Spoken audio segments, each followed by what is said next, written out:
गौर से देखिए इस वीडियो को। चेतन कितना खुश है। एक पार्टी में चेतन एक लड़की के साथ खड़ा है और वह लड़की जो है वह चेतन की काफ़ी ज़्यादा तारीफ कर रही है और चेतन को भी यह बधाई दे रही है कि इस वर्ष या अगला वर्ष आपका शादी होना तय है, इसलिए कि आपके परिवार वालों आपका रिश्ता ढूंढ रहे हैं। और चेतन यह बात पर सुनकर काफ़ी ज़्यादा खुश होता है। उसके बाद फिर चेतन चला जाता है अपने परिवार के पास और फिर यह पार्टी में कई तरह के प्रोग्राम होता है और यह वीडियो को कई लोग मोबाइल में कैद करते हैं, कई लोग कैमरा में कैद करते हैं। और यह कहानी अब नया ट्विस्ट आ रहा है। जो सिया है वह अभी जेल में है, मगर उसका जो ड्रेस है वह देख के लोग अनुमान लगा रहे हैं कि वह काफ़ी महंगा ड्रेस पहने हुए है।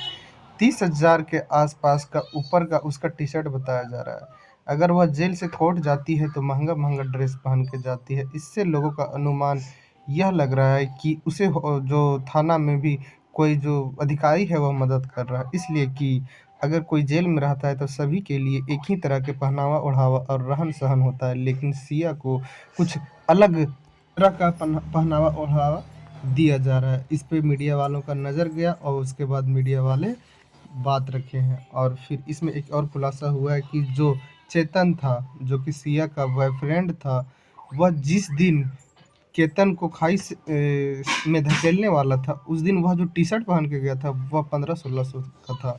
यानी इससे पता चलता है कि जो सिया है वह काफ़ी अमीर घराना से है और जो चेतन है वह उतना ज़्यादा अमीर नहीं था। और यह कहीं न कहीं जो चेतन था वह सिया से पैसा का जुगाड़ लगा रहा था, लेकिन सिया बस उसको प्यार मान बैठती है और उसके वजह से अपने होने वाले पति के केतन का कत्ल कर देती है। इसमें एक और खुलासा सामने निकल के आया है कि एक सिया का बेस्ट फ्रेंड जिसका नाम रोहिणी होता है, रोहिणी ही थी जो सिया और चेतन का मुलाकात करवाई थी, दोनों में दोस्ती करवाई थी।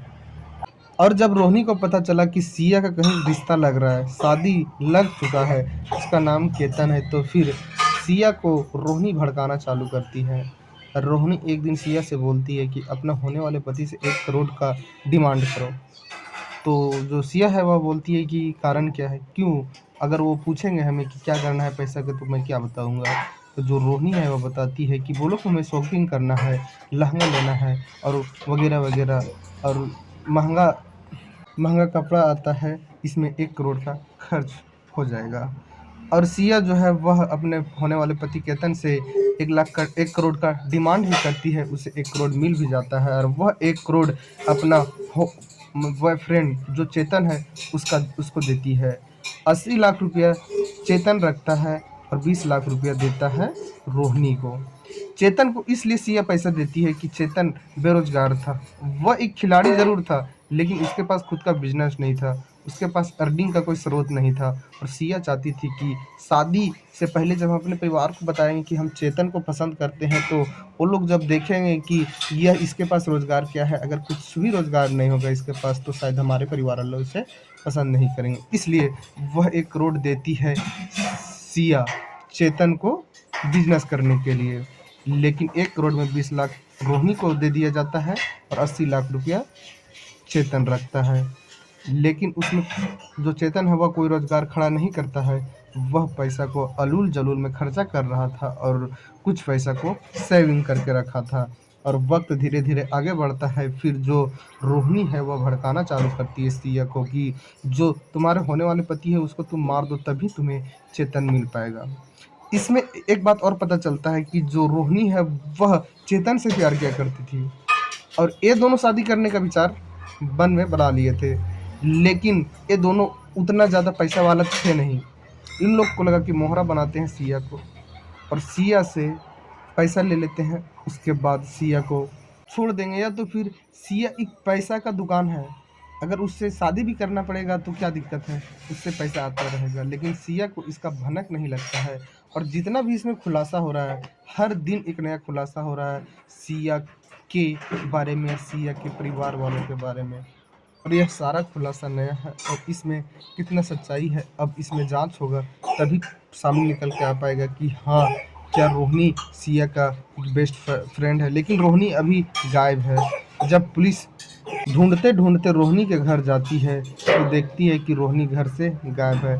अब रोहिणी का पुलिस तलाश में लगी हुई है, रोहिणी मिलेगी तभी यह बात का निष्पक्ष जांच हो पाएगा कि जो रोहिणी है वह क्या चेतन को अपने हाथों में उलझा कर और सिया से पैसा मंगवा रही थी।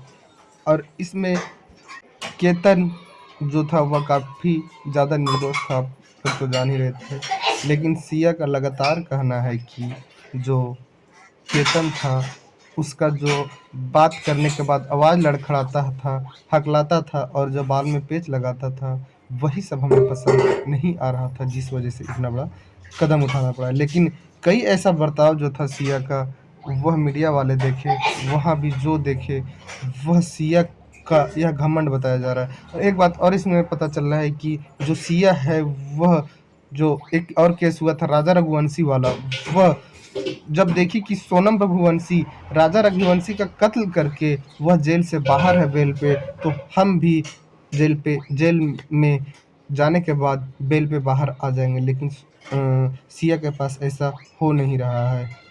वह राजा रघुवंशी का केस नया नया था, उसमें लोग उतना ज़्यादा सामने नहीं आए, लेकिन जब सिया का केस आया है सामने तो सभी लोग कई तरह के कैंडल मार्च और फिर धरना प्रदर्शन भी किए हैं। सिया को बेल पे बाहर आना थोड़ा मुश्किल लग रहा है, लेकिन जो सिया का सोच था वह एक सोनम रघुवंशी और राजा रघुवंशी का जो केस था उसी को पकड़ के चली थी और उसी तरह से घटना का अंजाम दिया गया था। लेकिन इसमें जो सिया है वह काफ़ी ज़्यादा फंसते हुए नज़र आ रही है। इसमें जब तक पूरा खुलासा नहीं होगा, निष्पक्ष जांच नहीं होगा कि चेतन को किसने धकला था, सिया ने धक्का मारा था ऊपर से या चेतन ने।